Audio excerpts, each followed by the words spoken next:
In this video, we will talk about why the people of Padar subdivision of Kishtwar district are demanding tribal status since 1975 and what are its chances now. Are we near getting tribal status or is it still a distant dream for Padar? Watch this video to the end.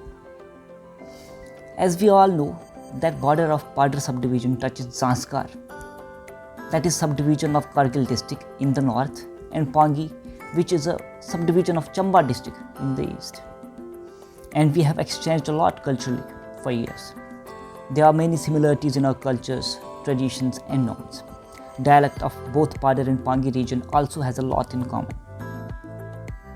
We have people living in the upper reaches of Machel and Gandhari region whose relations with the Zanskar and Pangi people are testimony to the fact that we have deep connections with them. All of these regions, that is Padar, Zanskar and Pangi, were part of one principality of Chamba ruler in the past. Padar was a part of Chamba principality till the advent of Dogra general Zorawar Singh here in 1836 AD, who separated Padar from Chamba and made it a part of Jammu kingdom under Dogra rule.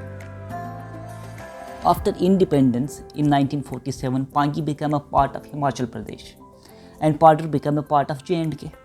What changed the game further was that Pangi people got their tribal status in 1975 and people of Padar, except the Buddhist people here, were left behind.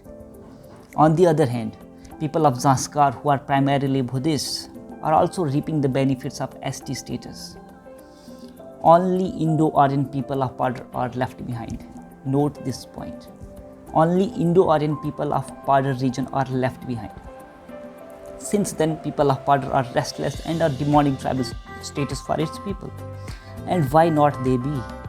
Padar was a meadow till 8th century. People from Pangi Chamba region came here in the meadows of Padar for grazing their cattle. With time they settled here. People on the both sides of state borders speak almost similar language. They worship same deities. Their culture is similar. Their festivals are same. And most of all, they belong to the same mountainous region. Only state border has distinguished them from each other and nothing else. That is why demand of tribal status for Padar is considered genuine. To explain the legitimacy of tribal status for Padar much better, let us look into some facts.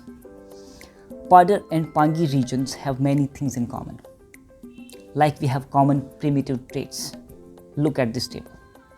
As per 2011 census, population of Padar subdivision of Kishtwar district is 21,548 and population of Pangi subdivision of Chamba district is 18,868. Both the regions have two kinds of people, one with Aryan features and other are Buddhists. Second is distinctive culture. As I have already said, culture of both the regions is same. We eat same food, we wear same clothes, so there is no doubt in that. Both of our regions are geographically isolated and there is shyness with the community at large as well. There is also backwardness. As per NFSA records, there are about 76% BPL families in Padar. Literacy rate of Padar is about 52% according to 2011 census. Almost 90% population of Padar region is employed in agriculture. People here still believe in superstitions. You can gauge the level of backwardness in Padar from these facts. And all these 5 things fits the definition of tribe as per Article 342 of the Indian Constitution. And hence the demand of tribal status for Padar is genuine and legitimate in this sense as well. Recently on 26th of September, Minister of State for Jal Shakti and Tribal Affairs Shri Bishweshwar Tuduji also visited Padar, and with this hopes for the tribal status got revived. And he has also assured us of this. People of Padar have made a lot of strenuous efforts in this direction and almost 70% of the work in this direction has been completed.